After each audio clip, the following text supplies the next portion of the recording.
Morning વિદ્યાર્થી મિત્રો. હવે સંજોગો વસાત વારંવાર આપણે ઓનલાઈન ઓફલાઈનમાં જવું પડે છે. કુદરતી આપત્તિ આપણે જાણીએ જ છીએ. કોરોના મહામારીને કારણે અભ્યાસની અંદર આપણને ઘણી બધી તકલીફો પડી રહી છે,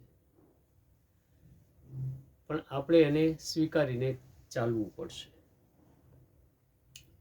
ઓફલાઈન સ્કૂલો ચાલુ હતી ત્યારે આપણે જુદા જુદા પ્રકરણ એના અંતર્ગત જુદા જુદા ચેપ્ટરો એનો અભ્યાસ કર્યો.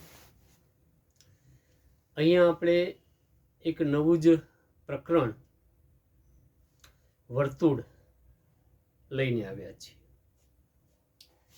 હવે સામાન્ય રીતે વર્તુળ શબ્દથી બધા પરિચિત હશો જ. પ્રાઇમરીમાં પણ આપણે વર્તુળ વિશે થોડી ઘણી માહિતી આપણે બધાએ મેળવી જ છે. આપણી આજુબાજુમાં દૈનિક જીવનમાં ઘણી બધી આકૃતિઓ, ઘણા બધા સાધનો, ઘણા બધા પદાર્થો જોઈએ છીએ. આપણા રોજિંદા જીવનમાં વાહનના પૈડા, વ્હીલ, બંગડીઓ,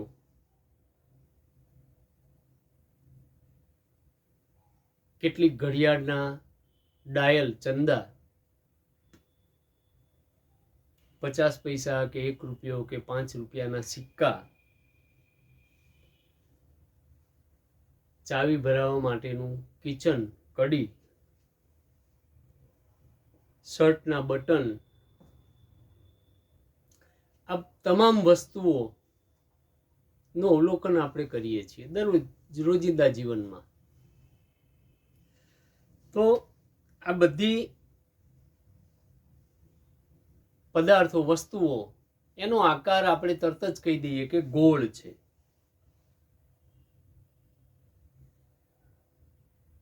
ઘડિયાળની અંદર સેકન્ડ કાંટો હોય, કલાક કાંટો હોય, મિનિટ કાંટો હોય, ગોળ ગોળ ફરતો હોય છે. એનો જે એરો છે, અણીવાળો ભાગ, સેકન્ડ કાંટો હોય કે મિનિટ કાંટો કે કલાક કાંટો, એનો અણીવાળો ભાગ ગોળ ગોળ ફર્યા કરતો હોય છે. એટલે સેકન્ડ કાંટાની અણી, એના દ્વારા જે માર્ગ નિર્દેશિત થાય તે માર્ગ એને આપણે વર્તુળ કહીશું. એટલે વર્તુળ વિશેનો ખ્યાલ, એમાં આવતી વ્યાખ્યાઓ, પદો, એના ગુણધર્મો, એનો અભ્યાસ આપણે આ પ્રકરણની અંદર કરીશું. તો સામાન્ય રીતે પહેલા તો આપણે એને વર્તુળને વ્યાખ્યાયિત કરવું પડે. વર્તુળ એટલે શું? સામાન્ય રીતે આપણે ગોળ આકૃતિ એટલે વર્તુળ એવું આપણે કહી દઈએ. ખરેખર ગણિતની દ્રષ્ટિએ આ વ્યાખ્યા યોગ્ય ન કરી શકાય. તો વર્તુળની વ્યાખ્યા આપણે કઈ રીતે આપીશું? તો પહેલા તો આપણે એની વ્યાખ્યાની વાત કરી લઈએ કે વર્તુળ, સર્કલ એટલે શું? તો એની વ્યાખ્યા આપણે આ મુજબ આપી શકીએ કે સમતલના એક નિશ્ચિત બિંદુથી નિશ્ચિત અંતરે આવેલા તે સમતલના બિંદુઓના સમૂહને વર્તુળ કહેવામાં આવે છે. સમતલનું કોઈ એક નિશ્ચિત બિંદુ, આપણે જાણીએ છીએ કે ભૂમિતિની અંદર બિંદુ, રેખા, સમતલ, અવકાશ, આ બધા અવ્યાખ્યાયિત પદો છે. 8મા ધોરણમાં તમે શીખીને આવ્યા વ્યાખ્યાયિત અને વ્યાખ્યાયિત પદો. તો આ બિંદુ, રેખા, સમતલ, અવ્યાખ્યાયિત પદો એટલે એને આપણે વ્યાખ્યા એની આપણે આપી શકતા નથી, પણ એને સમજાવી શકીએ, આપણે સમજૂતી આપી શકીએ એની. તો હવે આપણે જાણીએ છીએ કે સમતલ એ બિંદુઓનો ગણ છે, અનંત બિંદુઓ એમાં રહેલા છે. અને ભૂમિતિની અંદર કોઈ પણ આકૃતિ લો આપણે, એની રચના બિંદુઓ દ્વારા જ થયેલી હોય છે. બિંદુઓ એકબીજા સાથે જોડાઈને ભૌમિતિક આકૃતિ બનાવે છે. દાખલા તરીકે આપણે કોઈ પણ ચિત્ર જોઈએ, ન્યૂઝપેપરમાં આવતા ફોટો જુઓ તમે, એને આપણે વિપુલ દર્શક કાચ વડે આપણે નિરીક્ષણ કરીએ, એનું એનલાર્જ કરીને, તો એમાં નાના નાના નાના નાના બિંદુઓ જોવા મળશે. અને આ બિંદુઓ દ્વારા જ એ સમગ્ર આકૃતિની રચના થયેલી હોય છે. તો વર્તુળ એ પણ બિંદુઓનો જ ગણ છે, પણ કેવા બિંદુઓ? તો એને આપણે આ રીતે વ્યાખ્યા આપી કે સમતલના એક નિશ્ચિત બિંદુથી, સમતલના એક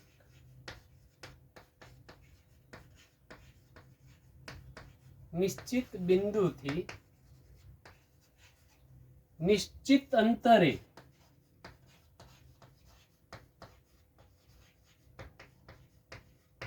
આવેલા, જુઓ સમતલના એક નિશ્ચિત કોઈ એક ફિક્સ બિંદુ છે, એનાથી નિશ્ચિત અંતરે આવેલા તે સમતલના બિંદુઓના સમૂહ, તે સમતલના બિંદુઓના સમૂહ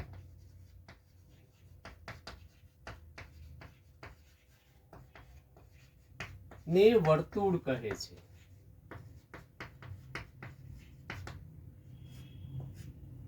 જુઓ, એક નિશ્ચિત બિંદુથી નિશ્ચિત અંતરે આવેલા સમતલના બિંદુઓનો સમૂહ એટલે વર્તુળ. આ એની વ્યાખ્યા થઈ. દાખલા તરીકે સમતલનું કોઈ એક આ બિંદુ છે, તો સમતલમાં આવેલા કોઈ એક નિશ્ચિત બિંદુથી નિશ્ચિત અંતરે આવેલા બિંદુઓનો સમૂહ, આ બધા બિંદુઓ છે, આ બધાનું અંતર સરખું છે નિશ્ચિત બિંદુથી, એટલે આ જે આકૃતિ રચાય છે એને આપણે વર્તુળ કહીએ છીએ. તો હવે આ નિશ્ચિત બિંદુ, સમતલનું નિશ્ચિત બિંદુ, એને આપણે શું કહીશું? તો એ નિશ્ચિત બિંદુને વર્તુળનું કેન્દ્ર કહેવામાં આવે છે, સેન્ટર કહેવામાં આવે છે. અને જે નિશ્ચિત અંતર લીધું, નિશ્ચિત બિંદુથી સમતલમાં આવેલા નિશ્ચિત અંતરે આવેલા બિંદુઓનો સમૂહ, એટલે આ જે નિશ્ચિત અંતર છે એ નિશ્ચિત અંતર એને આપણે ત્રિજ્યા તરીકે ઓળખીએ છીએ. અને સામાન્ય રીતે વર્તુળનું કેન્દ્ર એને આપણે સામાન્ય રીતે O તરીકે દર્શાવતા આવીએ છીએ, અને ત્રિજ્યા એને આપણે R તરીકે દર્શાવીએ છીએ. અને આ રીતે વર્તુળની અંદર આપણે મુખ્ય કેન્દ્ર, વર્તુળનું કેન્દ્ર અને ત્રિજ્યાને વ્યાખ્યાયિત કરી શકીએ છીએ. હવે બીજી વાત કે આ વર્તુળ આ સમતલમાં આવેલું છે, આ બોર્ડ એક આપણું સમતલ છે, સમતલનો એક ભાગ માનીએ તો વર્તુળ દ્વારા આપેલા સમતલનું 3 ભાગમાં વિભાજન થાય છે. હવે આપણને પ્રશ્ન થાય કે કયા કયા 3 ભાગ? 3 ભાગમાં ડિવાઈડ કરે છે સમતલને. તો એ 3 ભાગ કયા? તો પહેલો ભાગ વર્તુળની અંદરનો ભાગ, એટલે કે આ ભાગ અંદરનો, વર્તુળની અંદરનો ભાગ. અંદર આવેલા જે બિંદુઓ છે એને વર્તુળની અંદરનો ભાગ કહીએ છીએ. બીજું, વર્તુળ પોતે, વર્તુળ પર આવેલા જે બિંદુઓ છે તે ભાગ. અને ત્રીજો ભાગ એ વર્તુળનો બહારનો ભાગ, વર્તુળ સિવાયનો સમતલનો જે ભાગ છે એને વર્તુળનો બહારનો ભાગ કહીએ છીએ. આ રીતે વર્તુળને આપણે વ્યાખ્યાયિત કરી શકીએ. હવે સામાન્ય રીતે વર્તુળ એ બિંદુઓનો ગણ છે. નિશ્ચિત બિંદુથી નિશ્ચિત અંતરે આવેલા બિંદુઓનો સમૂહ, એને આપણે વર્તુળ કહ્યું. હવે એમાં વર્તુળ પર અસંખ્ય બિંદુઓ આવેલા છે, આપણે જાણીએ છીએ. અસંખ્ય બિંદુઓ દ્વારા વર્તુળ રચાતું હોય છે. હવે એની ઉપર ધારો કે આપણે કોઈ બે બિંદુ પસંદ કરીએ. ધારો કે આ બિંદુને નામ આપી દઈએ. આપણે નામ આપી શકીએ બિંદુને, કોઈ પણ નામ આપી શકીએ. દાખલા તરીકે આને P કહીએ. આ બિંદુ છે એને આપણે Q કહીએ.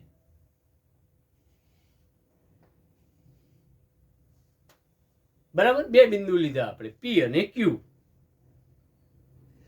તો અહીંયા જે રેખાખંડ મળશે, આ બેને જોડી દઈએ આપણે. P અને Q ને જોડી દીધા તો શું મળ્યું આપણને? તો રેખાખંડ PQ મળ્યું. બરાબર. તો આ જે PQ રેખાખંડ છે એને આપણે વર્તુળની જીવા કહીએ છીએ. અને વર્તુળની જીવા એ PQ તરીકે આપણે લઈએ છીએ. અને PQ, રેખાખંડ PQ, એને આપણે જીવા કહીશું. વર્તુળનો એક ભાગ, એને આપણે જીવા કહીએ છીએ. હવે જો આ જીવા વર્તુળના કેન્દ્રમાંથી પસાર થતી હોય, ધારો કે આ બીજી એક બે બિંદુ લઈએ આપણે, આને આપણે નામ આપી દઈએ A, આને આપણે નામ આપી દઈએ B. તો AB ને જોડી દીધા તો AB જીવા મળે આપણને. હવે જો આ જીવા વર્તુળના કેન્દ્રમાંથી પસાર થતી હોય તો એ જીવાને વર્તુળનો વ્યાસ કહેવામાં આવે છે. વર્તુળનો વ્યાસ કહીએ છીએ. આનો અર્થ એમ થાય કે કેન્દ્રમાંથી પસાર થતી જીવા એ બાકીની બધી જીવાઓ કરતા સૌથી મોટી હશે. બાકીની આપણે બધી જીવાઓ લઈશું, એ જીવાઓ આ કેન્દ્રમાંથી પસાર થતી જીવા કરતા નાની જ હોય.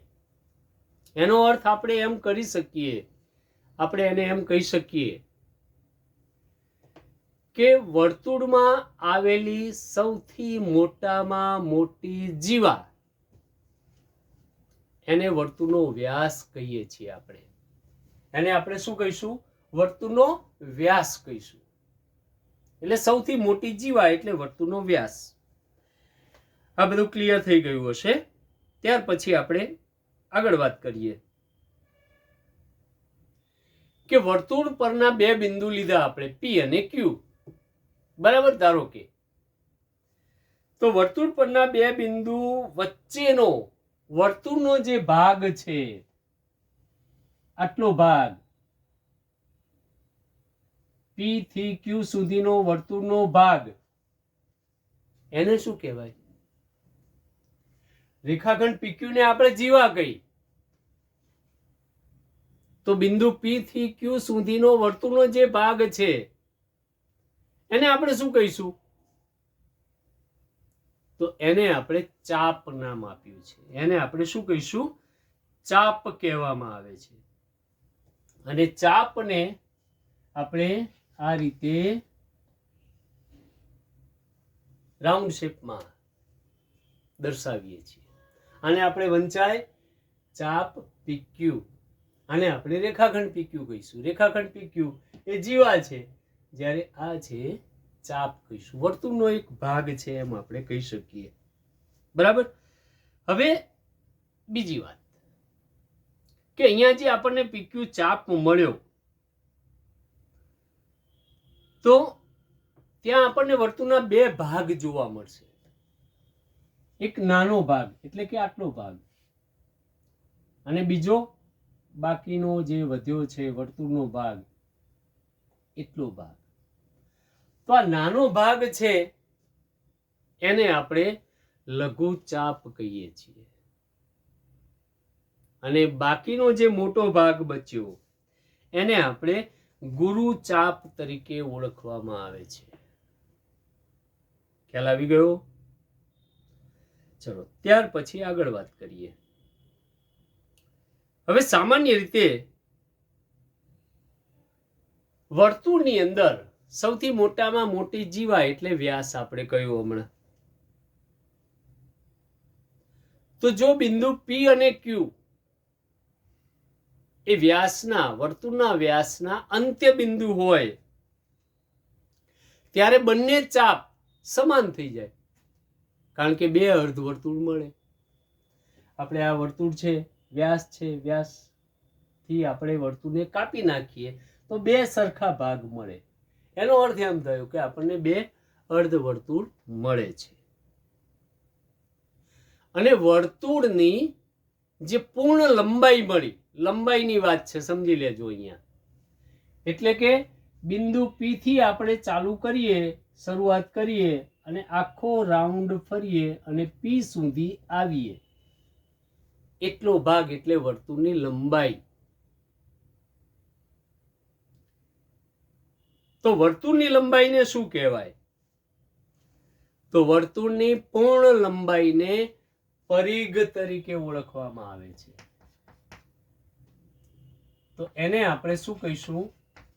પરિઘ કહીશું. વર્તુળની લંબાઈ. જેમ આપણે ત્રિકોણમાં પરિમિતિ શબ્દ વાપરીએ છીએ, ચતુષ્કોણમાં પરિમિતિ શબ્દ વાપરીએ છીએ. તો પરિમિતિ એટલે આપણે એ વખતે વ્યાખ્યાયિત કરેલું કે પરિમિતિ એટલે ત્રિકોણ હોય તો ત્રિકોણની ત્રણેય બાજુઓની લંબાઈઓનો સરવાળો. ચતુષ્કોણ હોય તો ચતુષ્કોણની ચારે બાજુની લંબાઈઓનો સરવાળો.